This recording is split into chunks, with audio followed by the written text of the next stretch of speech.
It's Eshop time, ladies and gents, and we've actually got a lineup that's pretty stacked with heavy hitters. I usually try to focus on bargains because I'm cheap as anything, but I thought I would veer away from that for one video. But yeah, there's definitely a great selection and a couple that really took me by surprise. Brilliant little games.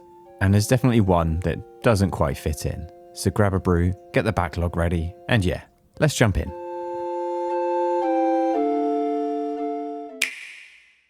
I'm going to start the list with a couple of North American exclusives, and one of the biggest names you can grab right now. Red Dead Redemption on the Switch genuinely surprised me with how naturally it works as a portable experience. The slower pacing becomes a strength here, because quiet rides, ambient storytelling, and the character-driven moments feel more personal in handheld. It's such a gorgeous and immersive world to get lost in, and I cannot wait for the sequel to hit the Switch 2. Speaking of which, the recent Switch 2 update for this is incredible. I know it's an old game now and it should run fine, but it looks and runs beautifully. I just wish I had an OLED screen on my Switch 2. The atmosphere still holds up beautifully and the world feels lived in despite its age. The combat and traversal remains solid and the story does a great job of grounding everything around your protagonist. At $24.99 US or $32.99 Canadian, it's a great pickup for 50% off. This is a North American only deal that makes the Switch version easy to justify, especially with that juicy free Switch 2 update. Snap it up, it's bloody brilliant. You've got until January 5th to grab it. And for those of you in the UK, you can pick it up currently in game for $24.99, but it is the download in a box version. And the second of those North American exclusives is an absolute classic. BioShock, the collection, still feels like one of the strongest value bundles available on the eShop. What keeps pulling me back in is the atmosphere. The sound design, art direction, and environmental storytelling remain incredibly effective. Playing these games on the Switch, especially in handheld mode, makes the space feel even more enclosed and intense, which just suits the tone of the game brilliantly. Each entry brings something different mechanically, so the trilogy never really feels repetitive, even when played back to back. For anyone out there who still, for whatever reason, hasn't played these, this collection offers a complete, self-contained experience that still feels relevant today. At $9.99 US or $11.99 Canadian, it's almost impossible to ignore, and is on sale at an 80% discount until January 5th. Once again, for those of us in the UK, you can actually pick this up in Argos for £13, but that is also the code in the box variant. And this next one is deep and unapologetically ambitious, and is another game that recently got a massive free update for the Switch 2. Divinity Original Sin 2, the Definitive Edition, is still one of the most complex RPGs you can play on the Switch. It's just a game that gives you endless agency. Combat encounters, dialogue outcomes, and quest solutions all respond meaningfully to player choice. Turn-based battles reward planning and experimentation, and the game actively encourages creative solutions instead of rigid builds. It always performed far better than I expected on the Switch for something this dense, but the recent Switch 2 upgrade just improves everything pretty dramatically, and the controls and menu navigation just work. This isn't really a game you can play casually, but if you enjoy system-heavy RPGs that respect your intelligence, it's deeply satisfying. It's a game you can commit dozens of hours to without exhausting what it has to offer. And at £22.49 or your regional equivalent, this is outstanding value, and is a pretty moderate 50% off until January 7th in the UK and Europe and January 8th in North America.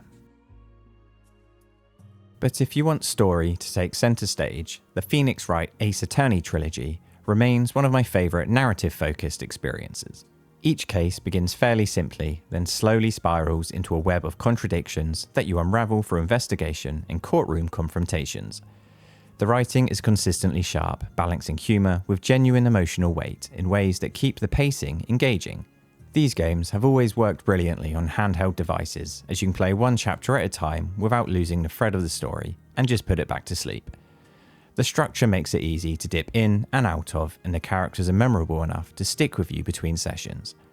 It's not mechanically demanding, but it's constantly engaging because of how well it's written. And at £9.89 or the price shown on the screen, it's an incredible amount of content for the money, and it's currently 67% off until December 31st in the UK and Europe and January the 5th in North America. And this next one just never gets old. Okami HD feels timeless in a way very few games can manage. The art style still looks stunning on the Switch screen, and the visual presentation gives the world a warmth that immediately pulls you in. My main love for this game just comes from how much exploration is encouraged. The combat is playful rather than stressful, and curiosity is constantly rewarded. The brush mechanics feel intuitive even after all these years, and they help make the interactions with the world feel more tactile. It's a lengthy adventure, but it rarely feels padded, and the tone stays consistent throughout. Whether you're revisiting it or playing it for the first time, it remains a uniquely comforting experience that fits handheld play beautifully. At £7.99 or your currency's equivalent, it's one of the easiest recommendations here. 60% off until December 31st in the UK and Europe, and January 5th in North America. And now for something newer and unexpectedly demanding. Another Crab's Treasure caught me off guard with how confident it is mechanically. It presents itself as colourful and playful, but beneath that tone is a genuinely challenging action RPG built around careful positioning and pattern recognition. It's adopted the Souls-like games and adapted the ideas into something more approachable, using discarded trash as armour in ways that meaningfully affect combat. Enemy encounters feel deliberate, learning patterns matters, and upgrades actually change how you approach each fight. In essence, it's a pretty standard Souls-like, but it does throw in a bit of exploration here and there, and they use it really well to break the combat up naturally into manageable chunks. The humour helps soften the difficulty, which gives the game a strong identity of its own, and although there were a few performance issues at launch, some of which definitely still exist, have been dramatically improved, and at £13.49 or your country's equivalent, it's a standout if you want something different but substantial. It's currently 50% off until January 1st in the UK and Europe, and January 2nd in North America. And sticking with that colourful and exploration-driven vibe, Monster Boy in the Cursed Kingdom is one of the most consistently rewarding action adventures I've ever played. What really sells it is how the progression is tied to discovery. Each new transformation meaningfully changes how you explore the world and approach combat. I love how dense the map is with secrets that all feel intentionally designed rather than just a bit of filler. It strikes a great balance between challenge and comfort, where getting stuck usually means you miss something clever, not that the game is being unfair. The controls are great and snappy, and the visuals are vibrant, and everything just flows naturally without any pressure. And it really is a great pickup at £8.74 or the price shown on the screen. It's fantastic value, and is 75% off until January the 8th in the UK and Europe, and January 1st in North America. And this next one is a game that has obviously taken quite heavy inspiration from Hades. Sworn is a myth-inspired action roguelike that immediately feels sharp and responsive. The combat revolves around quick decisions, understanding enemy patterns, and adapting builds mid-run rather than relying on raw stats. It offers great natural progression that actually changes the feel of a run, and keeps repetition to a minimum. On the Switch, the visuals have taken a pretty heavy downgrade, and is locked at 30 FPS. But it really is still great fun. Each run is brisk, and failure feels fair, and the improvements come naturally as you learn the systems.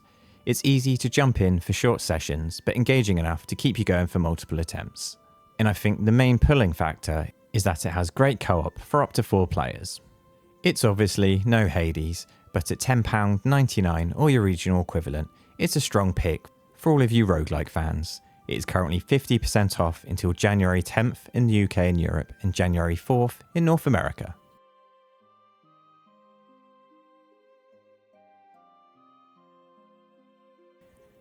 And of course I included the Borderlands Legendary Collection. It feels almost absurd not to at this price, when you consider how much content is really included. You are getting multiple full-length looter shooters built around constant progression, build experimentation, and chaotic gunplay. You all know about these games, and you know exactly what you're going to get. The performance is solid on the Switch, there are obviously a few issues and graphical detractions, but overall, it's the same great grinding fun we've all grown to love over the years. This is another North American exclusive and is currently $9.99 US or $11.99 Canadian, and is 80% off until January the 5th. Again, in the UK, you can pick up the code in the box for £13 from Game, the retailer. And next is one of the more cerebral experiences I've had on the Switch. Disco Elysium: The Final Cut is an RPG built entirely around choice, consequence, and character rather than combat. Every decision shapes your version of the protagonist, and the game reacts in ways that can be funny, uncomfortable, or unexpectedly emotional. The writing is dense but constantly sharp, making even optional conversations feel meaningful. Playing handheld with headphones in is actually my preferred way of playing this because of how intimate it becomes. It really is a slower paced game. It's not going to rush you, but that's part of what makes it special. If you're looking for a brilliant RPG experience that's heavily narrative driven, this feels genuinely different. It delivers in a way few games really do. At £10.79, or your country's equivalent, it's outstanding value. And it is currently 70% off in all regions until January 5th.